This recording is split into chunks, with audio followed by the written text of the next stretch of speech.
Okay. జానారెడ్డిలు, Uttam రెడ్డిలు, వెంకటరెడ్డిలు వీళ్ళంతా. Yes, callers ఉన్నారు. ఎస్, తుంగతుర్తి నుంచి సురేష్ గారు ఉన్నారు. నమస్తే సురేష్ గారు. ఎస్, జగిత్యాల నుంచి రవీందర్ గారు ఉన్నారు. రవీందర్ గారు నమస్తే. నమస్తే మేడం. నమస్తే, అడగండి. ఈ తెలుగు న్యూస్ మనం ప్రత్యేకంగా మీకు ధన్యవాదాలు తెలియజేసుకుంటున్నా సార్ భరత్ గారికి. థ్యాంక్ యూ అండి. It's our duty. 15 రోజుల నుంచి మీరు చర్చ పెట్టి ఈ తెలంగాణ ప్రజలకు ఈ కాళేశ్వరం గురించి ప్రత్యేకంగా ఒక డిబేట్ పెట్టి ఈ తెలంగాణ ప్రజలకు మంచి వివరంగా తెలియజేయడానికి మీ అందరికి మీకు మన జీ తెలుగు వారికి ప్రత్యేకంగా ధన్యవాదాలు తెలియజేసుకుంటున్నాను. Thank you. అయితే కాళేశ్వరం ప్రాజెక్ట్ అనేది కాళేశ్వరం ప్రాజెక్ట్ అనేది చెప్పండి. కాళేశ్వరం ప్రాజెక్ట్ అనేది ఈ తెలంగాణ మనకు వచ్చిన తర్వాత దీని యొక్క ప్రాచుర్యం అనేది మాకు తెలుసు సార్. ఎందుకంటే అంతకుముందు చాలా నీళ్లు లేక అవస్థలు పడ్డ వాళ్ళు జగిత్యాల ప్రాంతమే సార్. ఎస్ఆర్ఎస్పీ నిండినా గానీ మాకు లాస్ట్ వరకు ఫిబ్రవరి మార్చి రాకముందే ఫిబ్రవరి జనవరి వరకే మాకు నీళ్లు అయిపోయేది. మా గేట్లు మూసుకొని కాకతీయ కెనాల్ గేట్లు వెల్డింగ్ చేసి అటు పెద్దపల్లి సైడు మన రామగుండ ఇంటికి నీళ్ళు ఇచ్చేది. కానీ మాకు మొత్తం రానియకపోదు. లాస్ట్ పొలాలు అంటే దాదాపు కింది పొలాలు అన్ని ఎండిపోయేది. 4 ఎకరాలు చేసిన కాడ ఎకరం పండేది. మిగతా పొలాలు మీది ఎక్కడ? జగిత్యాల ఎక్కడ? జగిత్యాల మాది Gollapalli mandal sir. Ravinder Reddy Gollapalli mandal. Okay. Kakatiya canal ఎప్పుడు కూడా రాలే పూర్తిగా. కాకతీయ లాస్ట్ లా పంట వండేది కాదు మాకు. చాలా ఇబ్బందులు ఉండేది. మరి మళ్ళీ ఇప్పుడు కేసీఆర్ వచ్చిన తర్వాత వచ్చిందా? కేసీఆర్ వచ్చిన తర్వాత అదే చెప్తున్నా సార్. ప్రాజెక్టు వచ్చిన తర్వాత వారు ఏం చేసిందంటే 2020లో పంపులు స్టార్ట్ అయిపోయినాయి. పంపులు స్టార్ట్ అయితే లిఫ్ట్ చేసి మాకు జనవరి నుంచి ఫిబ్రవరి వరకు కంప్లీట్ చెరువులన్నీ నింపేది. ఓకే. ఏది ఎల్లంపల్లి నుంచి చెరువులు మొత్తం బొలుసుకాటి చెరువులు కాబట్టి మొత్తం నింపి మొత్తాలు పడగొట్టేది సార్. ఎండాకాలంలో మాకు పుష్కలమైన గ్రౌండ్ వాటర్ పెరిగేది. మోటార్లు కూడా ఆన్ చేసుకొని ఎండాకాలం కూడా ఇట్లా ముంచుకుంటే బావిలలో ముంచుకుంటే నీళ్ళు అందిస్తారు. అట్లుంటే పరిస్థితి మాకు ఇప్పటి వరకు మొన్నటి వరకు ఉన్నావు. 2023, 24, 25 వరకు. అయితే ఇప్పుడు వర్షాలు పడ్డాయి. ఈ 4-5 సంవత్సరాలు వర్షాలు పడ్డాయి. పుష్కలమైన వాటర్ వచ్చింది. ఇప్పుడు కరువు వచ్చింది. ఎన్నో ప్రభావం ఉన్నది. ఇప్పుడు మనకు పంపింగ్ చేసే అవకాశం ఉన్నా గానీ ఇప్పుడు కేసీఆర్ మీద ఏదైనా కోపం ఉంటే ఉండొచ్చు రేవంత్ రెడ్డి గారు, అది వేరే విషయం. కానీ అది కేసీఆర్ సొమ్ముతో డబ్బులతో కట్టింది కాదు సార్. కట్టింది కాదు కదా, అది మన ప్రజల సొమ్ము. ఇప్పుడు ఎట్లా మీ గొల్లపల్లిలో నాట్లు పడ్డాయా? చేసుకోవాలి. నాట్లు పడ్డాయా గొల్లపల్లిలో? సార్ ఇప్పుడు ఇంకా నాట్లు ఎక్కడ ఇస్తారు? మాకు వర్షాలే లేవు. బలమైన వర్షం ఇప్పటికి వాళ్ళే జగిత్యాల ప్రాంతంలో. ఇప్పుడు విత్తనాలు ఏది పసుపులు మక్కలు వేసారు. పత్తులు పెట్టారు. పత్తులు 2 సార్లు పెట్టారు సార్. వాస్తవానికి ఎస్ఆర్ఎస్పీ 16 టీఎంసీలే ఉంది, నిండలేదు. నిండలేదు. ఆ వాటర్ లేవు, వర్షాలు లేవు. ఇప్పుడు ఇక్కడ ఎల్లంపల్లిలో వాటర్ లేవు. డెడ్ స్టోరేజ్ వచ్చింది. అక్కడ మేడిగడ్డ దగ్గర ఇప్పుడు మీ ద్వారా తెలిసింది మాకు. అక్కడ మేడిగడ్డ ద్వారా కన్నపల్లి పంప్ హౌస్లకు నీళ్లు 93 గేజ్ ఉన్నది కాబట్టి అక్కడ నుంచి ఎత్తుకొచ్చే అవకాశం ఉన్నప్పటికీ రేవంత్ రెడ్డి గారు ఎన్డీఏసీ గేట్లు తెరువు మనది కాబట్టి మేము ఇచ్చే ప్రసక్తి లేదు కారకండిగా చెప్తున్నాం. అట్లా మొండితనానికి పోయి రైతులను ఇబ్బంది చేసి నీళ్లు ఇవ్వకపోవడం మాత్రం ప్రభుత్వ వైఫల్యం. జగదీష్ రెడ్డి గారు ఏదో అడగాలనుకుంటారు మిమ్మల్ని. ఎస్, జగదీష్ రెడ్డి గారు అడగండి సార్. రవీంద్ర రెడ్డి గారు, మీరు కరెంటు బిల్లు చాలా అవుతుంది, ఇంత పెట్టి రైతులకు నీళ్ళు ఇవ్వడం అవసరం అని మాట్లాడుతున్నారు. మరి కరెంటు బిల్లు ఎక్కువైతే మనం వద్దంటాం, ఇబ్బందా? సార్ అర్థమవుతుంది సార్. కరెంట్ బిల్ ఎక్కువ వస్తుంది. కరెంటు బిల్లు చాలా ఎక్కువ వస్తుంది, చాలా పైసలు కట్టాల్సి వస్తుంది, అందుకని మేము ఎత్తము అంటున్నారు. మరి ఇది మంచిదేనా? ఒప్పుకుంటాం రైతులు. కరెంటు బిల్లు కాదు సార్. కరెంటు బిల్లు నీళ్లు మన కేసీఆర్ గారు ఎప్పుడైతే ప్రాజెక్ట్ కట్టి నీళ్ళు ఇచ్చిండో 24 hours కరెంట్ ఎందుకు చేసిండంటే ఈ నీళ్లు రైతులకు నీళ్లు పుష్కలంగా ఉన్నాయి కాబట్టి అప్పుడు 7 గంటలు 6 గంటల కరెంటు దిక్కులేదు. వాళ్ళు చెప్పుకుంటే వాళ్ళు అలా ఎట్లా మాట్లాడుతున్నారు కాంగ్రెస్ వాళ్ళు. కానీ వాళ్ళ ప్రభుత్వంలో కిరణ్ కుమార్ రెడ్డి ఉన్నప్పుడు, వైఎస్ రాజశేఖర రెడ్డి ఉన్నప్పుడు, మేధావులు ఉన్నప్పుడే వాళ్ళు కరెంట్ ఇవ్వని దద్దమ్మలు. ఈ రోజు కేసీఆర్ గారు వాటర్ తెచ్చి 24 hours కరెంట్ ఇచ్చి ఇవాళ రైతులు కరెంటు బిల్లు అనేది సమస్య కాదు సార్. పంటలు వండితే రైతు మంచిగా ఉంటే రైతు బాగుపడితే రాష్ట్రాలు బాగుపడతాయి, గ్రామాలు బాగుపడతాయి, దేశం బాగుపడుతుంది. తలసరి ఆదాయం రైతు ఇప్పుడు మన తెలంగాణ తలసరి ఆదాయం ఎంత ఉన్నది సార్ దేశంలో? ఒక్కసారి ఇప్పుడు టాప్ 2 టాప్ 3 లోకి వచ్చింది. ఎందుకు వచ్చింది? అప్పుడు తెలంగాణ మనం పంజాబ్ చూసి అబ్బా అట్లా అంత పంటలు పండుతాయా పంజాబ్ లో అనుకునేది.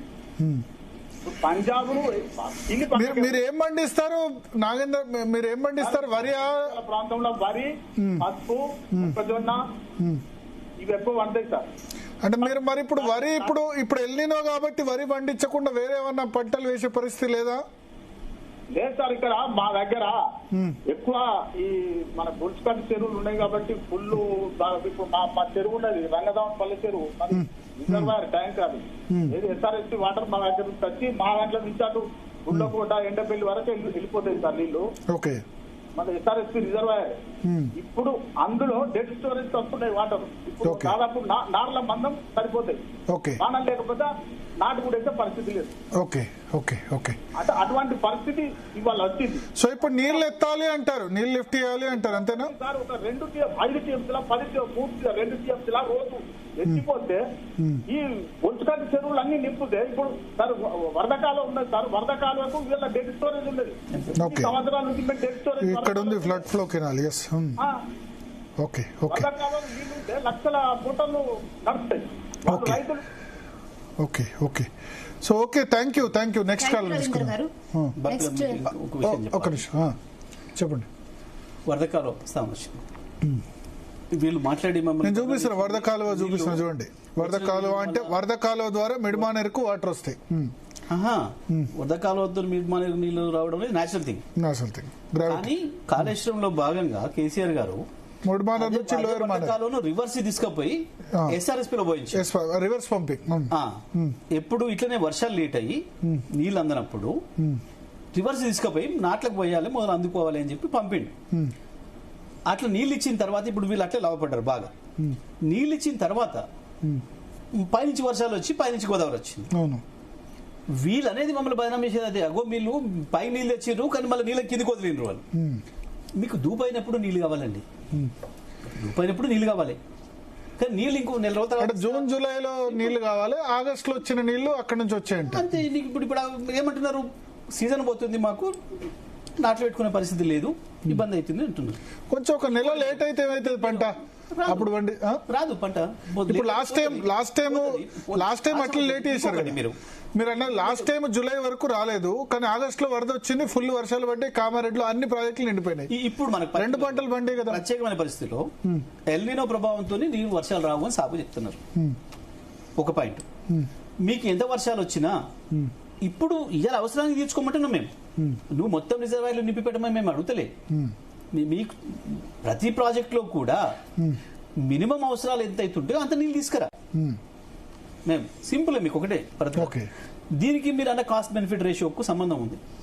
గతంలో కూడా మా ప్రభుత్వం ఉన్నప్పుడు ఉత్తమ్ కుమార్ మాట్లాడిన సందర్భాలు అంటే కాస్ట్ బెనిఫిట్ రేషియో మాట్లాడేది ఆయన.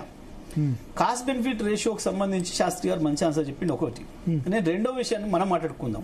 సాధారణమైన పౌరులుగా మీరు రోడ్డంట పోతున్నారు, ఏదో సందర్భంలో నడిచిపోతున్నారు, ఎట్లయినా పోతున్నారు, ప్రయాణం చేస్తున్నారు, మీకు బాగా దూపు అవుతుంది. వాస్తవానికి మనకు తెలుసు వాటర్ బాటిల్ ధర మామూలుగా 12 రూపాయలు ఉంది. దబ్బుకున్న వాడు మూలపల్లి ఉన్నాడు, అక్కడ నీళ్లు లేవు, వాడు 100 రూపాయలు అన్నాడు. కొనుక్కొని తాగుతారా? తాగరా? సాయంత్రం దాకా అవుదాం, తక్కువ దొరికితే అవుతారా? సింపుల్, ఒకటే మాట, కొనుక్కొని తాగుతారు కదా, మొదలు బతకాలి కదా, ప్రాణం నిలబెట్టుకోవాలి కదా. ఒక పూటంతా మీకు అన్నం లేదు, తిరుగుతా ఉన్నారు, ఎక్కడ పోయినారు, మీరు చుట్టాలు లేరు, లేకపోతే ఇంకెక్కడికి పోయిన ఇక్కడ లేదు, ఒక హోటల్కి పోయినారు, వాడు భోజనం ఉందైతే పెడతా అన్నాడు, తింటారు కదా, అడిపి దింపుకోవాలి కదా, దాని కొరకు ప్రాణం పోగొట్టుకోరు కదా. పర్టికులర్గా నీళ్ళ విషయంలో తెలంగాణకి ఇంత మించి దిక్కు లేదు. నువ్వు ఎప్పటికైనా నీ బతుకు కరెంటే, నీ బ్రతుకు లిఫ్ట్లే, కాబట్టి కట్టుకొని తీరాలి. ఇది మొత్తం సమైక్యాంధ్ర దుర్మార్గులు చేస్తున్న వాళ్ళ మీడియా, ఒక వర్గం మీడియా చేస్తున్న దుష్ప్రచారం. దాంట్లో ఈ సమైక్య బానిసలు పడి ఈ రకమైన దుష్ప్రచారాలు చేసి ప్రజల్ని ఇబ్బంది పెడుతున్నారు, తెలంగాణ ప్రజల్ని హింస పెడుతున్నారు తప్ప కన్నెపల్లి దగ్గర ప్రారంభం చేసి నీళ్లు పెట్టడానికి ఏ ఆటంకాలు లేవు. వాస్తవానికి ఎన్ని దొంగ లెక్కలు, కాస్ట్ బెనిఫిట్ రేషియోలు, కరెంటు బిల్లులు, దొంగ మాటలు ఇవన్నీ కూడా. సో జగదీష్ రెడ్డి గారు, అంటే ఇప్పుడు ఈ కాళేశ్వరం ప్రాజెక్ట్ పంప్ హౌస్ల వల్ల కరెంట్ బిల్ చాలా ఎక్కువ వస్తుంది అనేది అబద్ధమా? నిపుణులు అంటే కరెంటు బిల్లు వచ్చేంత వస్తుందమ్మా. ఒక మోటార్ నడిస్తే ఎంత బిల్లు రావాలో అంత వస్తుంది. ఎక్కువైంది తక్కువైంది దానికి లెక్క ఉండదు అంటున్నా. మీకు ఇంకోటి కూడా చెప్తే, ఇక్కడ ఇది చర్చ వచ్చింది. ఇది చర్చ వచ్చినప్పుడు కేసీఆర్ గారు, ఇప్పుడు శాస్త్రి గారు అన్న మాటే మనకు అదే వేదం. ఒకటి ఆయన ఎక్స్పర్ట్, మనందరికి తెలుసు, ఆయన భీష్ముడు. ఆయనే మాట చెప్పిండు, ఇక్కడ కాస్ట్ బెనిఫిట్ రేషియోను మాట్లాడొద్దు, మనం దాన్ని మార్చుకోవాలి, దాని డెఫినేషన్ మార్చుకోవాలి అనే మాట చెప్పిండు ఆయన. దాన్ని మనం గంతెందుకు సార్, ఇప్పుడు సింపుల్ కూడా చెప్తాను మీకు. ఇప్పుడు చెప్పినట్టు చెరువు ఉంది ఒక ఊర్లో, చెరువు కింది రైతుకు నీళ్లు ఫ్రీగా వస్తుంటాయి కాలువ తీస్తే.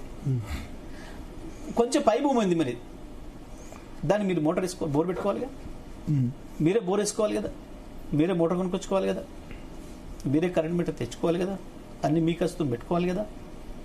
బట్ కాస్ట్ బెనిఫిట్ రేషియో యువత వారి పొలానికి దీన్ని చూసినప్పుడు ఏమొస్తుంది? ఆయన పెట్టుకోవాల్సిందే కదా. దాన్ని కూడా సాగుకు తేవాలి కదా, భూమి తెచ్చుకోవాలి. వరి బదులు ఇంకా వేరే పండిస్తే రైతు రెవెన్యూ కూడా పెడుతుంది. అరే ఇంకోటి పక్కన రైతు దట్ ఈస్ డిఫరెంట్ థింగ్. అది మనకు ఈ టైం ఆయిల్ పాము, కూరగాయలు, ఏదైనా పెట్టు, ఏది ఫ్రూట్స్, హార్టికల్చర్. కొంచెం ఇప్పుడు ఇది ఎకరానికి 50,000 వస్తే, అది ఎకరానికి 1,50,000 వస్తే అయిన ఖర్చు కంటే ఎక్కువ గిట్టుబాటు అవుద్ది కదా రైతు కన్నదే. అది రైతు ఇష్టం సార్, అది రైతు ఇష్టం. నువ్వు ఇంకోటి ప్రభుత్వంగా నీ బాధ్యత ఏంది? నువ్వు రైతును ఆ వైపు ఎడ్యుకేట్ చేయి, అది పక్కన పెట్టు. అంటే ఎడ్యుకేట్ చేస్తే మీరు అడ్డుకుంటున్నారు కదా. మీరున్నప్పుడు వరేస్తే ఉరి అన్నారు, ఇప్పుడు వాళ్ళు వరి కాకుండా వేరే ఏమంటే వద్దంటారు. మేపడను అయ్యో ఇది నిర్బంధం, మేము ఆ ముచ్చటే కొనండి అని అంటారు కదా. వరి వేసిందని కొనమన్నాం, పండించిందని కొనాలి కదా, అది నీ బాధ్యత కదా. నువ్వే ఇస్తున్నారు బోనస్ ఇస్తున్నారు సన్న బియ్యం. నేను ఏమంటున్నా, 500 బోనస్ ఇస్తున్నారు సన్న బియ్యం. ఎంకరేజ్ చేసింది నువ్వే కదా. ఇప్పుడు 500 బోనస్ ఇస్తున్నారు, మీ టైంలో ఇవ్వలే. సన్న బియ్యంకి 500 బోనస్ ఇస్తున్నారు. పండిస్తారు రైతులు, కొను. సన్న బియ్యం కాదు, దొడ్డు బియ్యం కొనమంటారు. దొడ్డు బియ్యాన్ని కూడా నువ్వు ఇస్తానన్నావు, నీ మేనిఫెస్టోలో పెట్టిందే దొడ్డు బియ్యానికి 500 బోనస్ ఇస్తా అని. దొడ్డు బియ్యం బియ్యానికి వరికి బోనస్ అన్నారు, కానీ ఓన్లీ సన్న బియ్యంకి ఇస్తున్నారు. దొడ్డు బియ్యం అని చెప్పారా? మీరు దాన్ని తీయండి. మేనిఫెస్టోకి దొడ్డు వడ్లకి ఏదైతే ధర ఉందో ఆ ధరను కోడ్ చేస్తూ దీనికి 500 రూపాయల బెనిఫిట్ అని ఇచ్చినారు. దొడ్డు వడ్ల ధరను ఆ రోజు 20 రూపాయలు ఎక్కువ ఉంది సన్న వడ్లకు. సన్న వడ్లకు పెట్టలే, మీరు పెట్టిందే దొడ్డు వడ్లకు కాస్ట్ ఇచ్చి దానికి వ్యతిరేకంగా 500 రూపాయలు దీనికి ఎక్స్ట్రా ఇస్తాము అని చెప్పారు. తర్వాత మీరు మాట మార్చారు. ఎందుకు అంటే సన్నొడ్లే పండిస్తలేదు పెద్ద తెలంగాణలో. సన్నొడ్లు పండిన కాడి మిల్లు పోతాయి, తప్పించుగా దొబ్బుదామని చెప్పి వీళ్ళు ఎందుకు అంటే మంచిదే కదా తినేది సన్న బియ్యం పండిస్తే. చెప్తా, హుజూర్ నగర్, కోదాడ, మిర్యాలగూడ, నాగార్జునసాగర్ ప్రాంతంలో తెలంగాణలో ఈ 4 నియోజకవర్గాల్లో పర్టికులర్ నాగార్జునసాగర్ కింద సన్న వడ్లు పండించడానికి అలవాటైన రైతులు ఎందుకు అయిన అంటే మిల్లు రైస్ మిల్లర్స్ డైరెక్ట్ గా పచ్చి వడ్లు కొంటున్నారు. ఆంధ్ర నుంచి వెళ్ళి కూడా వచ్చి, కాకినాడ ప్రాంతం నుంచి వచ్చి కూడా వచ్చి మిల్లర్లు ఇక్కడ ఏజెంట్లను పెట్టుకొని సన్న వడ్లను కొనంగానే తీసుకొని వెళ్ళిపోతున్నారు. మిర్యాల కూడా కొంతమంది మిల్లులు కట్టుకున్నారు, వాళ్ళు కూడా తీసుకుంటున్నారు. రైతుకి ఈజీ అయింది, పొలం నుంచి వెళ్ళి చక్కగా ట్రాక్టర్లో పోయి మిల్లులో పడుతున్నాయి, ఈజీ అయిపోయింది. కాబట్టి అందరూ అటు షిఫ్ట్ అయిపోయారు. వీళ్ళు ఏం చేసిరు, అతి తెలివికి పోయి సన్న వడ్లు పండినాయని అటుపోతాయి, దొడ్డు వడ్లు పండించుకుంటే మన కర్మ, మనం సన్న వడ్లకి ఇస్తామని చెప్పి చెప్దాము అని చెప్పి సన్న వడ్లకి అయితే ఇస్తామన్నారు. రైతులు ఆటోమేటిక్గా సన్న వడ్లకు మారిపోయారు. ఏంటి మా ప్రాంతంలో కూడా సూర్యాపేట, తుంగతుర్తి నుంచి ఇక పైకి వరంగల్, కరీంనగర్ దానికి కూడా సన్న వడ్లకు మారిపోయారు. కొంత 500 బోనస్ వస్తుంది కదా అని వీళ్ళకి నమ్మి మొన్న డిస్కరేజ్ చేయడం కొరకు వడ్లు కొనక ఆలస్యం చేశారు. చేస్తే ఏమైంది, ఈ సన్న వడ్లను పండించే రైతులు నష్టపోయారు. అంతకుముందు సన్న వడ్లకు, పచ్చి వడ్లకు కూడా 2600, 2700 ధర పెట్టి తీసుకునేది. అప్పుడు కాంపిటీషన్ ఉండేది మిల్లర్లు. ఇప్పుడు ఏమైంది, వీళ్ళు చేసి దుర్మార్గులు చేసిన పనికి అంటే ఇప్పుడు నేను మాట్లాడితే ఒక ఆరోపణ అవుతుంది కానీ నాకున్న సమాచారం వీళ్ళు ఆ మిల్లర్ల దగ్గర పైసలు దొబ్బిరు. ఇప్పుడు ఈ సన్నోడ్ల పంట ఎక్కువ అయ్యే వరకే వాళ్ళు ఇప్పుడు 2200 తీసుకుంటే 2300 తీసుకుంటామని చెప్పి మొన్న ఆఖరికి 2000 కూడా తీసుకున్నారు. రైతుకు తప్పలేగా, ఎందుకంటే మిల్లు పోయిన తర్వాత ధర నిర్ణయం అవుతుంది. ప్రైవేట్ వాళ్ళ కాడ మీకు తెలుసు, ఆడి పోయి మన కాడ పోసి మనం చేతులు పట్టుకోవడమే. పాపం ఇప్పుడు సన్నోడ్లు పండించిన రైతులు కూడా దెబ్బతిన్నారు ఈ దుర్మార్గులు చేసిన పనికి. మీరు ఎవరిని అడిగినా చెప్తారు పోయి ఇప్పుడు అక్కడ. ఒక కాలర్ ఆస్ట్రేలియా నుంచి ఉన్నారు, కాసర్ల నాగేందర్ గారు ఉన్నారు. Kasarla Nagendra, I think BRS Australia అధ్యక్షుడు అనుకుంటా, పేరు చెప్పగానే. ఎస్, నాగేంద్ర గారు చెప్పండి. భరత్ గారు good evening sir. Good evening Reddy గారు అన్న నమస్తే. జై తెలంగాణ. నమస్తే నమస్తే. అన్న ఫస్ట్ మీకు బీఆర్ఎస్ హాస్టల్ తరఫున మా కృతజ్ఞతలు అన్న. ఎందుకంటే ఈ రోజు మా ఎన్ఆర్ఐ రాసిన లెటర్ ద్వారా ఈ ఎన్డీఎస్సీ స్టేట్మెంట్ చేయడం కాంగ్రెస్ కుట్ర కూలి నిజం లేనింది. ఈ కరువు పరిస్థితుల్లో కూడా రైతులకు కాళేశ్వరం నీళ్ళు ఇవ్వాలా వద్దా అనేది పూర్తిగా అది రాష్ట్ర ప్రభుత్వం నిర్ణయం అని వాళ్ళు స్టేట్మెంట్ ఇచ్చారు. ఎన్డీఎస్సీ అనేది కేవలం వనరుల భద్రత నిర్మాణ పరిస్థితి వరకే వాళ్ళ పరిధి. ఇది ప్రభుత్వ నిర్ణయంతో సంబంధం అనేది ఎన్డీఎస్సీ రిపోర్ట్ ఇవ్వడం జరిగింది సార్. సో దానివల్ల ఈ రోజు రాష్ట్ర ప్రజలకు మంచి జరిగిందని మీరు ఒక స్టేట్మెంట్ ఇచ్చారు. So thank you sir. అది రాసిన సభ్యులు మన బీఆర్ఎస్ సభ్యుడే, కరడు పెట్టిన అభిప్రాయం అతను రాసిన లెటర్ రాసిన ఆయన. తనకు ఒక 2 నిమిషాలు టైం ఇవ్వాలి సార్. మీకు కొద్దిగా డీటెయిల్ గా కొన్ని ఒక స్టేట్మెంట్ ఇచ్చి 2 ప్రశ్నలు అడిగింది సార్ జగదీష్ రెడ్డి గారు. సార్ ఇప్పుడు మన కాళేశ్వరం అంటే ఒక అపోహ ఉన్నది. మేడిగడ్డ తెలంగాణకి ఒక అపోహ ఉంది రాష్ట్రంలో. కాళేశ్వరం ఒక మేడిగడ్డ. ఎందుకంటే మన తెలంగాణ రాష్ట్రం ఒక ప్రాజెక్ట్ అంటే ఒక శ్రీరామ్ సాగర్ నాగార్జున సాగర్ ప్రాజెక్టులను చూసి కాళేశ్వరం అంటే ఒక ప్రాజెక్ట్ అనుకుంటున్నారు. అసలు మన తెలంగాణ చరిత్ర ఒకసారి పరిశీలిస్తే నీరు అనేది మన కేవలం ఒక సహజ వనరు కాదు సార్. అది మన రాష్ట్రానికి ఒక సామాజిక, ఆర్థిక, రాజకీయ అంశం కూడా. అంటే మన తెలంగాణ రాష్ట్రానికి కాదు, ప్రపంచంలో ఎక్కడ పోయినా నీళ్ళు అనేది ఒక వనరు అయిపోయింది. ఇప్పుడు అది నీళ్ల కోసం యుద్ధాలు జరుగుతున్న సమయం. ఇప్పుడు మన తెలంగాణ నేలపై తరతరాలు సాగిన పోరాటాల వెనుక ఒక ప్రధాన ఆకాంక్ష కూడా ఏంటంటే సార్, మన నదుల నీళ్లు మన పొలాలకు చేరాలనేదే మన ఆకాంక్ష ఉంటాయి. ఇప్పుడు గోదావరి, కృష్ణ వంటి మహానదులు కూడా తెలంగాణ భూభాగాన్ని తాకుతున్నప్పటికీ మన భౌగోళిక పరిస్థితుల్లో, మన దురదృష్టం, మన ఎత్తైన ప్రాంతాలకి నీటి నిల్వ సామర్థ్య లోపం కారణంగా మనకు అనేక ప్రాంతాలు సాగునీటి కొరతని ఎదుర్కొన్నాం మనం. విన్నాను. అధికంగా వర్షాలు పడితేనేమో సముద్రాలు కలిసిపోతున్నాయి. ఇంకోవైపు వర్షాపాతాలు రైతులు నీటి కోసం ఎదుర్కోవడం తెలంగాణ వ్యవసాయ చరిత్రలో మనకు ఒక పెద్ద వైవిధ్యం. అది ఈ పరిస్థితి మార్చాలని కేసీఆర్ గారు తెలంగాణ రాష్ట్ర ఉద్యమం సమయంలో ఒక బ్లూ ప్రింట్ వేసుకున్నారు. ఏంటంటే ఈ సాంప్రదాయ నీటిపారుదల విధానాలకు భిన్నంగా ఒక ఆధునిక సాంకేతిక పరిజ్ఞానంతో కూడిన భారీ లిఫ్ట్ ఇరిగేషన్ వ్యవస్థను అవసరం ఉంది, దీన్ని నిర్మించాలని తెలంగాణ రాష్ట్రం రాకముందే కేసీఆర్ గారు బ్లూ ప్రింట్ చేసుకున్నారు. చాలా సమయంలో ఆయన చెప్పారు. ఆ ఆలోచన మేరకు రూపొందిందే Kaleshwaram lift irrigation project sir. కానీ ఈ రోజు ఈ కాళేశ్వరం గురించి చర్చ జరుగుతున్న తీరు చూస్తే ఒక విషయం స్పష్టమైంది సార్. జగదీష్ రెడ్డి గారు, మీరు if I'm wrong please correct me. Telangana రాష్ట్రంలో ఇప్పుడు 90% మంది ప్రజలకు కాళేశ్వరం యొక్క పూర్తి స్వరూపం తెలియదు.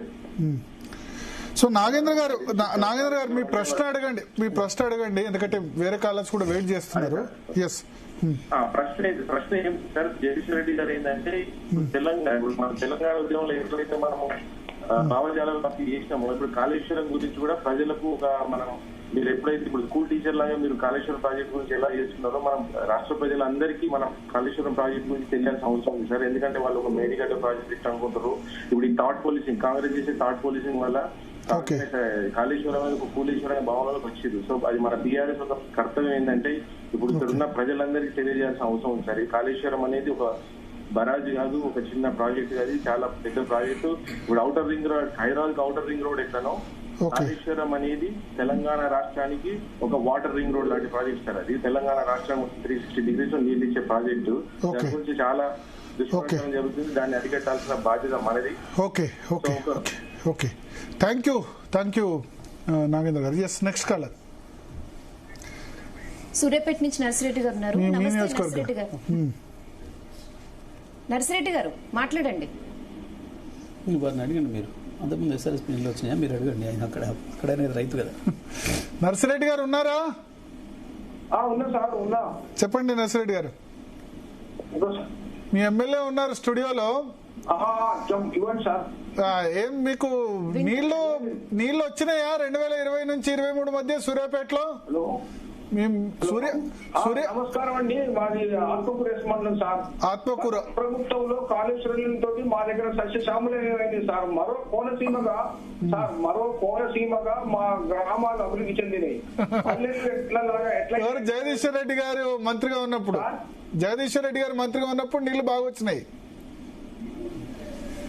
జగదీశ్వర్ రెడ్డి గారు మంత్రిగా ఉన్నప్పుడు నీళ్లు బాగా వచ్చినాయి అంట. కోనసీమగా వచ్చింది సార్ మా ఏరియా. కోనసీమ. ఓకే. టీవీ చూస్తూ మాట్లాడకండి. తర్వాత మా భూముల రేట్లు పెరిగినాయి. తర్వాత మా చెర్లలో 5 కిలోల చేపలు సార్. నాకు 75 ఏళ్లలో మేము ఎప్పుడు మా చెర్ల 5 కిలోల చేపలు చూడలేదు సార్. ఓకే. బాగా వచ్చింది. మా చెట్లలో ఆ నీళ్లు ఇట్లా సార్ 5 టీవీ చూడొద్దు, డైరెక్ట్ గా ఫోన్ లో మాట్లాడండి. మా చెట్లలో కాలర్స్ అందరు కూడా దయచేసి నెక్స్ట్ లైన్ లో ఉన్న వాళ్ళు కూడా టీవీ చూస్తూ మాట్లాడొద్దు, డైరెక్ట్ గా ఫోన్ లో మాట్లాడండి. టీవీ బంద్ చేయండి. టీవీ తర్వాత మీ ఇంట్లో వెళ్తారు. చెప్పండి సూర్యాపేట. ఎస్, టీవీ చూడొద్దు, టీవీ చూడకుండా మాట్లాడండి. చెప్పండి. సౌండ్ తగ్గించండి. సౌండ్ టీవీ మా దగ్గర ఎండాకాలం కూడా మంటలు చూసినాయి సార్. ఎండాకాలం కూడా నీళ్లు మంటలు అలుగులు పోసినాయి సార్. ఓకే. ఇప్పుడు ఎట్లా కూడా మా దగ్గర అలుగులు పోసినాయి నీళ్లు. ఇప్పుడు ఎట్లా ఉంది? ఇప్పుడు ఎలా ఉంది సిచ్యువేషన్ అడుగుతున్నారు నర్సిరెడ్డి గారు. ప్లీజ్ ఇప్పుడు ఏంది? చూడకుండా మాట్లాడండి, కాల్ కట్ అయిపోతుంది. ఇప్పుడు నాట్లు పడ్డాయా? ఇప్పుడు ఎండాకాలం కూడా మా దగ్గర అలుగులు పోసినాయి సార్. నీళ్లు సస్యశ్యామలము. మా భూములకు రేట్లు పెరిగినాయి. ఓకే. ఎండాకాలం కూడా మంటలు పోసినాయి సార్. ఎస్, ఎంత ఉండే భూమి రేటు అప్పుడు 2014-15 ఎంత ఉండే? ఇప్పుడు 12 లక్షలు 10 లక్షలు ఉండే సార్. ఇవాళ 30 లక్షలు అయినా అమ్మే పరిస్థితి లేదు. 30 లక్షలకు కూడా ఎకరం అయింది. ఎకరం అయింది, అమ్మే పరిస్థితి లేదు సార్. మొత్తం తగిలైంది సార్. ఆ రోజుల్లో మెట్ట ప్రాంతాలు ఉండే మా ఏరియా మొత్తం తాగితేందుకు కూడా నీళ్లు దొరకలేదు సార్. తాగితేందుకు కూడా మాకు నీళ్లు దొరకలేదు. అటువంటిది ఇవాళ ఇప్పుడు మళ్ళీ పాత రోజులు వెనక రోజులు బిఫోర్ తెలంగాణ రాకముందు ఎట్లా ఉందో అట్లా ఉన్నది సార్. ఇప్పుడంటే ఇప్పుడు మన రబీలో మంచిగా పండే కదా, పండలేదా పంటలు రబీలో? సార్ ఏదో కొన్ని వచ్చినాయి, అంతటి కూడా రాలేదు సార్. అప్పుడు గతంలో వచ్చింది రాలేదు. ఏదో తుమ్మతూర్తి ఏరియా రాలేదు సార్. ఈవెన్ వరంగల్ జిల్లా మరిపేడ బంగ్లా ఇటువంటి కూడా గత గవర్నమెంట్ లో సస్యశ్యామలమైనవి. డోమ్నగర్ మరిపేడ బంగ్లా ఈ రాలేదు సార్. నీళ్లు రాలేదు. కూడా తుమ్మతూర్తి కూడా రాలేదు సార్. ఏదో ఒకసారి ఎప్పుడు వర్షం వచ్చినప్పుడు వచ్చినాయి కానీ మిగతా టైంలో ఎప్పుడు రాలేదు సార్. ఓకే. మీ కితాబు ఇస్తున్నారు మీ రైతు, మీ దగ్గర రైతు, సూర్యాపేట దగ్గర రైతు. మీరు ఒకసారి రైతులతో డిబేట్ పెడితే మంచిగా ఉంటుంది సార్. తప్పకుండా రైతులు, అందుకనే రైతులు డిబేట్ కాదు కానీ కాల్స్ తీసుకుంటాం. అందుకనే మేము ఇప్పుడు రైతులది మీది కాల్స్ అందుకనే తీసుకుంటాం. పబ్లిక్ కాల్స్ కూడా రైతులను కూడా ఇన్వాల్వ్ చేయాలని తీసుకుంటాం. మీరు కూడా డిబేట్ లో ఉన్నట్టే నర్సిరెడ్డి తీసుకోండి. వాస్తవమైన విషయాలు కరెంట్ బిల్ అని అంటూ కరెంట్ బిల్ అయితే ఇప్పుడు రైతు బాగుపడుతుంటే దేశం బాగుపడుతుంది కదా సార్. అవును. రైతు బాగుపడుతుంటే దేశం బట్టి ఎన్ని కోట్లు ఇండస్ట్రీస్ సబ్సిడీ ఇవ్వాలి కదా సార్. రైతులకి ఇస్తే ఏం పోతుంది సార్? రైతులకి ఇస్తే కూలి వాడు బతుకుతుండ్రు, ట్రాక్టర్లు, డీజిల్ రేట్లు ఇవన్నీ అన్ని గవర్నమెంట్ ఆదాయం వస్తుంది. రైతులు సమృద్ధిగా ఉంటేనే దేశం సమృద్ధిగా ఉంటుంది కదా సార్. అది జగన్ సత్యం కదా సార్. ఓకే నర్సిరెడ్డి గారు, థ్యాంక్ యూ. సత్యపల్లి నుంచి ఇంకో కాల్ ఉన్నారు, కేశవరెడ్డి గారు. దీని తర్వాత మాట్లాడదు ఇండస్ట్రీస్. కేశవరెడ్డి గారు నమస్తే, మాట్లాడండి. దయచేసి టీవీ చూస్తూ మాట్లాడకండి. మాట్లాడండి. జగదీశ్వర్ రెడ్డి గారికి నమస్తే సార్. Good evening sir. నమస్తే. చెప్పండి. భరత్ గారు good evening sir. Good evening. Thank you for receiving my call. Sir, మా ప్రాంతం కంప్లీట్ గా బోర్స్ మీద ఆధారపడి వ్యవసాయం చేసే ప్రాంతం సార్ ఇది. ఓకే. ఇప్పుడు ప్రజెంట్ అసలు 6 hours నుంచి 7 hours కూడా 6 hours నుంచి 7 hours కూడా రావట్లేదా? నాటలేదు సార్. ఓకే. నాట్లు వేసినవి ఎండిపోతున్నాయండి. ఇంకా వేయాల్సినవి చాలా ఉన్నాయండి. Okay sir. జగదీశ్వర్ రెడ్డి గారు, నేను ఒకటి మీకు అడగాలనుకుంటున్నాను సార్. అడగండి సార్. సార్, ఇప్పుడు మీరు పవర్ మినిస్టర్ గా ఉన్నప్పుడు మీ జిల్లా నుంచి కొంతమంది నాయకులు సబ్ స్టేషన్స్ కి వెళ్లి లాగ్ బుక్లు తీసి లాగ్ బుక్లు రికార్డ్ చేసి దాన్ని ఎక్స్పోజ్ చేశారు బాగా. అవునా సార్?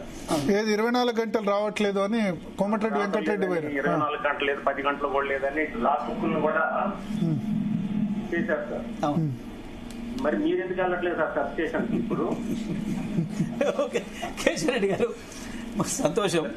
ఇప్పుడు 6-7 గంటలు, మీరే 13 గంటలు అన్నారు జగదీష్ రెడ్డి గారు. 13 గంటలు. కేశవరెడ్డి గారు మంచి ప్రశ్న వేసిండ్రు.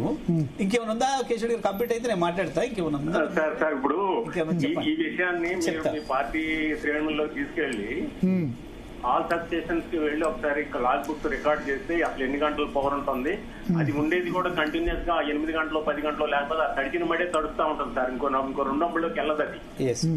మీరు బీఆర్ఎస్ మీరు పార్టీతో సంబంధం ఉందా ఏం లేదా? నేను ఒక రైతును sir. No party, no relation any party. BRS అయితే మన పార్టీ అంటుండే మీరు సార్ ఇంకొక చెప్పండి. చిన్న విషయం ఏంటంటే ఇప్పుడు మా ఏరియా మొత్తం ఇది బోర్లు మీద ఆధారపడి ఏదో కెనాల్ ఫెసిలిటీస్ ఏం లేవు సార్ ఇక్కడ.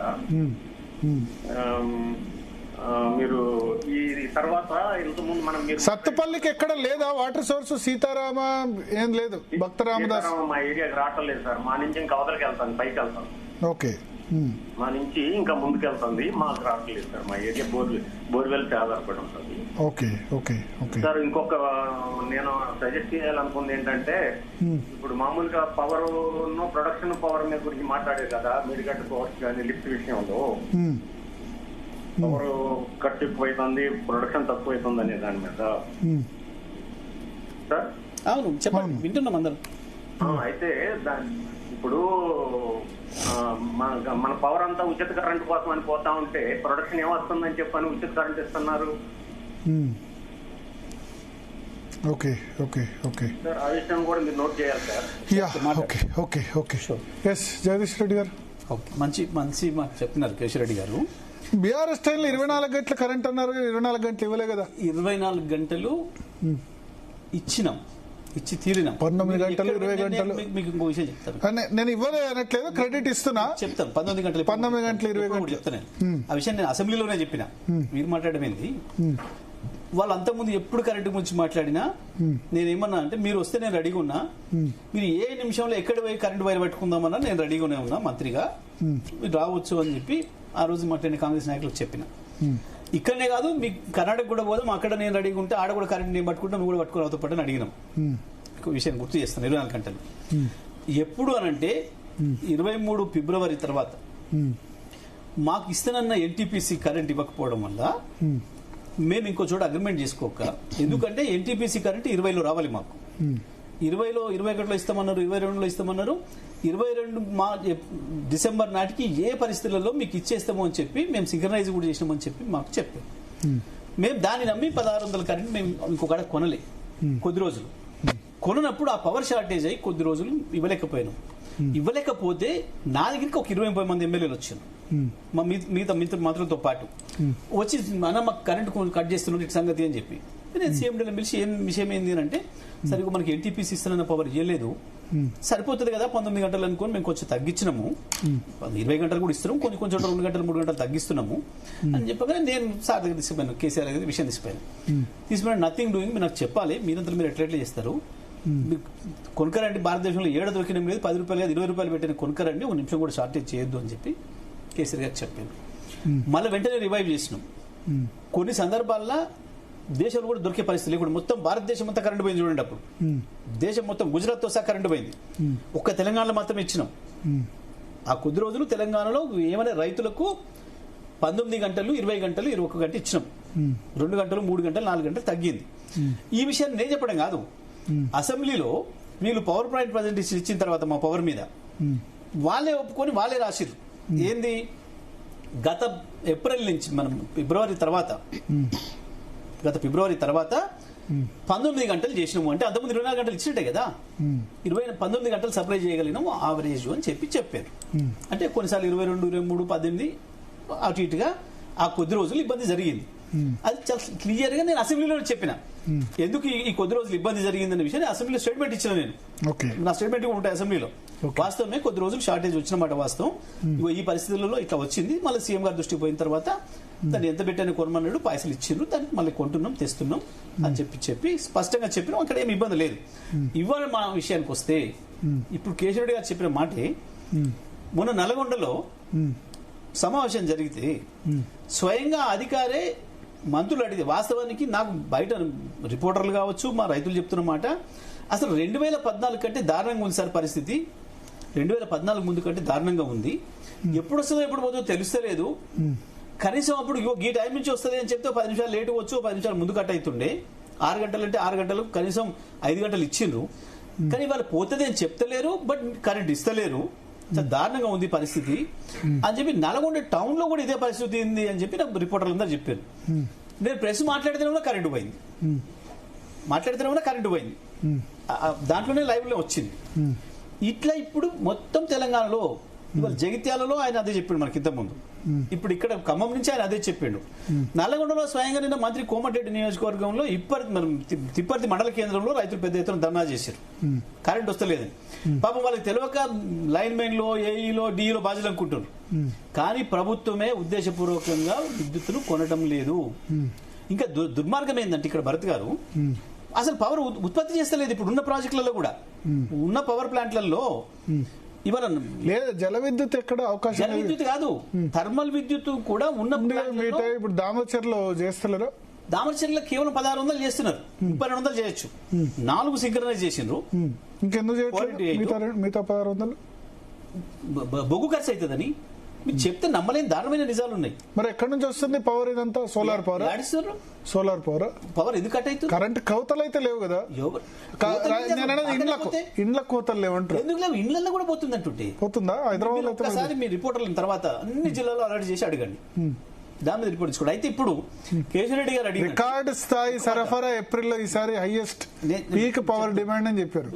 అంతకు మించిన అబద్ధం మాటలు లేవు వీళ్ళు మాట్లాడేవి. నేను ఇప్పుడు కేశవరెడ్డి గారు చెప్పినట్టు నాకు ఈ మధ్యన రైతుల నుంచి, అందరి నుంచి, మా వాళ్ళ నుంచి వస్తుంది అన్న, మనం కూడా విజిట్ పోదాం, రైతులతో మాట్లాడదాం, స్టేషన్లలో పోదాం అని. ఇప్పుడు నీళ్ళ ఇష్యూ సీరియస్ గా జరుగుతుంది కాబట్టి దీన్ని డైవర్ట్ కానియొద్దు అని చెప్పి మేము ఆగినాం. ఇప్పుడు ఇది జరగని, ఇది కన్నపల్లి మీద చర్చ జరుగుతుంది, రైతులు అటువైపు ఉన్నారు. ఇప్పుడు మనం డైవర్ట్ చేసినట్టు ఉండకూడదు, ఇది జరగని అని చెప్పేసి మేము ఇప్పుడు దీని మీద ఉన్నాం. తప్పకుండా వారం 10 రోజుల తర్వాత రైతాంగంలో ఎప్పుడైతే తీవ్రంగా వస్తుందో, ఇప్పుడు ఈ పవర్ ఇష్యూ వీళ్ళు ఇలా మాట్లాడుతున్నది అబద్ధం అని చెప్పి ఇట్లా మాట్లాడే స్థితి ఎప్పుడు వస్తుందో తప్పకుండా పోతాం, అందులో డౌట్ ఏం లేదు. రైతుల దగ్గరికి పోతాం, మాట్లాడతాం, చూపిస్తాం, మేము ప్రెస్ మిత్రులను ఆహ్వానిస్తాం, వాళ్ళ అభిప్రాయాలు తీసుకుంటాం. మీరు హైదరాబాద్ లో పవర్ పోతుంది కదా, హైదరాబాద్ లో మన ఇంట్లో జనరేటర్ ఆన్ కానీ రోజు ఉండటం లేదు, ప్రతిరోజు జనరేటర్ ఆన్ అయితేనే ఉంది. ఒకసారి కాలేజ్ తీసుకునే ముందు నేను కృష్ణ డెల్టాది ఒకసారి ల్యాప్టాప్ తీసుకోండి, PCR. కృష్ణ వైపు కూడా కాన్సన్ట్రేట్ చేయాలి, ఎందుకంటే నాగార్జున కృష్ణ కూడా నల్గొండ జిల్లాలో చాలా పెద్ద ఆయకట్టు ఉంది. సో ఆల్మట్టి ప్రాజెక్ట్ చూద్దాం. ఇప్పుడు 129 TMCల కెపాసిటీ, ఇప్పుడు ఇవాళ జూలై 23, ఇంకా 103 TMCల స్టోరేజ్ ఉంది, 25 TMCలు ఇంకా నిండాలి. ఇన్ఫ్లో 65,000, అవుట్ఫ్లో 38,000, అంటే ఇంకా ఒక 20 TMCలు నిండాలి. ఇప్పుడు దాదాపు రోజుకు 5-6 TMCల వాటర్ వస్తుంది. కొంచెం మహాబలేశ్వర్ పడ్డది కాబట్టి 25 అంటే ఒక 4-5 రోజుల్లో నిండుతుంది. 65,000 క్యూసెక్ల ఉంది. 65 అంటే దాదాపు 6 TMCలు, 38,000 అవుట్లో వదులుతున్నారు నారాయణపూర్కి.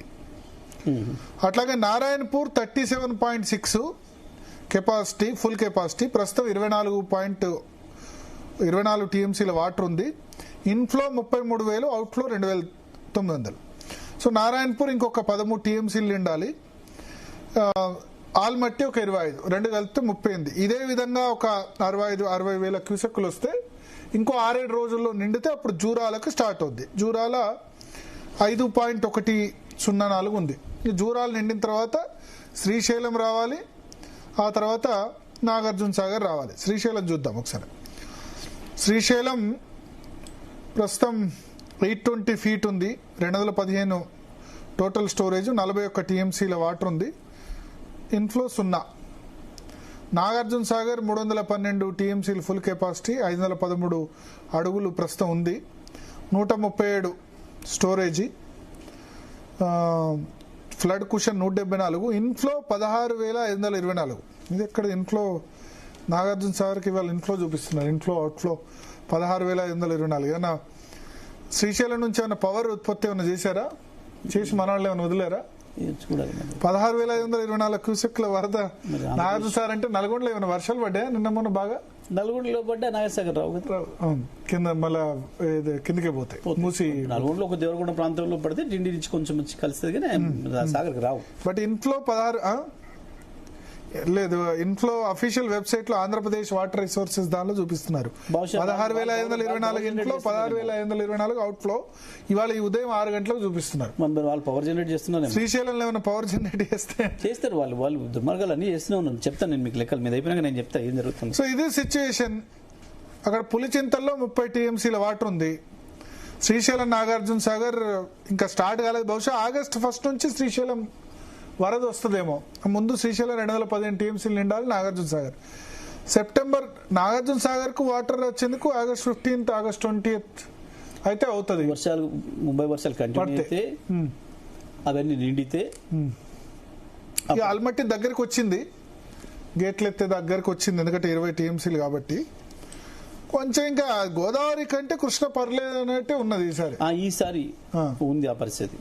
అంటే గోదావరిలో ఎందుకు లేదు పోయినసారి ఆ నాగార్జున సాగర్ ఈ పాటికి స్టార్ట్ అయింది కదా మొత్తం వరద, దాదాపు నిండు స్టార్ట్ అయింది.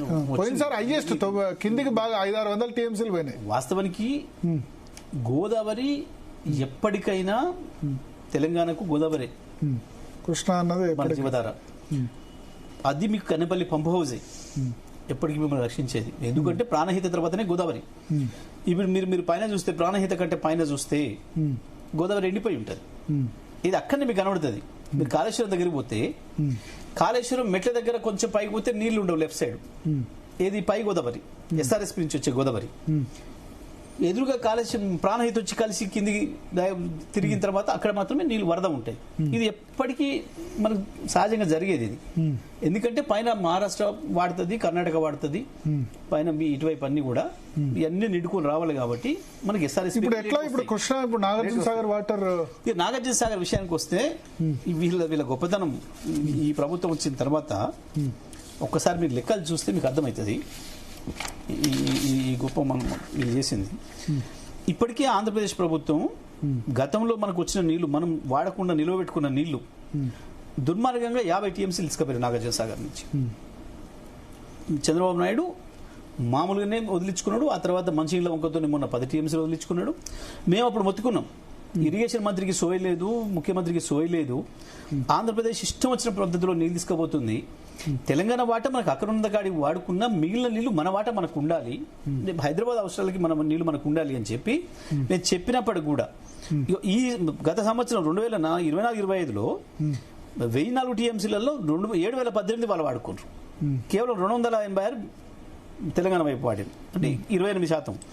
మీరు గత 2014-15 నుంచి ఇప్పటి వరకు చూస్తే అత్యంత తక్కువ నీళ్లను వాడింది మనం గత సంవత్సరం. మరి మీరు 299 టీఎంసీకి ఎందుకు ఒప్పుకున్నారు? 512 వాళ్ళకి ఇచ్చే 299కి 10 సంవత్సరాలు. ఒక పని చేద్దాం, సంతకం పెట్టారు, ఒక సాధారణమైన రైతు చేతికి చెప్పిద్దాము.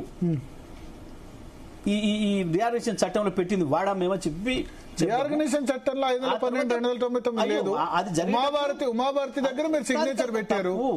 చంద్రబాబు నాయుడు కేసీఆర్ ముఖ్యమంత్రులు ఉన్నప్పుడు పూర్తి ఉమాభారతి దగ్గర జలవనరుల శాఖ మంత్రి ఉన్నప్పుడు 512కు 512 ఆంధ్రప్రదేశ్ ఒప్పుకొని 299 మీరు ఒప్పుకున్నారు. పూర్తిగా అసత్యమైన మాట, పూర్తి అబద్ధమైన మాట.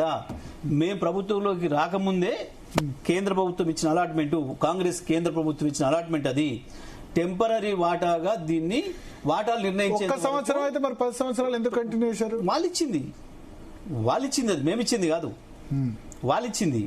ఆ తర్వాత కూడా కేంద్రంలో వాళ్ళ ప్రభుత్వం ఏముంది, ఆనాడు చంద్రబాబు మోడీ ప్రభుత్వం దుర్మార్గంగా మా 7 మండలాలు సీలియర్ పవర్ ప్రాజెక్టే గుంజుకుపోయేది. మొదటి నుంచి కేంద్రం మాకు ఎగనెస్ట్గానే ఉంది. తెలంగాణ ఏర్పడటమే వాళ్ళకి ఇష్టం లేదు, తెలంగాణ ఏర్పాటు మీదనే వ్యతిరేకంగా మాట్లాడిన మోడీ. ఒకసారి మీ జిల్లాలో రెయిన్ ఫాల్ చూస్తాను నేను నల్గొండలో. ఇగో నల్గొండలో చూడండి -1. కొంచెం అన్నిటికంటే కొంచెం నల్గొండలోనే వర్షాలు పర్లేదు. నల్గొండ చిన్న జిల్లా, ఉమ్మడి జిల్లా చెప్పట్లేదు నేను. సూర్యాపేట -30, చాలా తక్కువ. మీ సొంత జిల్లా, మీ నియోజకవర్గంలో చాలా తక్కువ, -30%. 212 అంటే 21 సెంటీమీటర్లు పడాలి, 14.8 పడ్డది. మేము మొత్తుకుంటుంది అందుకే కన్నెపల్లి పంప్ హౌస్ ప్రారంభం. తర్వాత యాదాద్రి భువనగిరి అయితే చాలా దారుణం, 47% తక్కువ. భువనగిరిలో 20 సెంటీమీటర్లు పడాలి, ఇప్పటి వరకు 10.5 సెంటీమీటర్లు పడ్డది. అక్కడ కూడా మలన సాగర్ నుంచి నీళ్ళు తెచ్చుకునే అవకాశం ఉంది. నల్గొండ, సూర్యాపేట, యాదాద్రి భువనగిరి ఈ మూడిట్లో ఇది సిచ్యువేషన్. ఎట్లా గట్టెక్కుతారు మరి ఈసారి?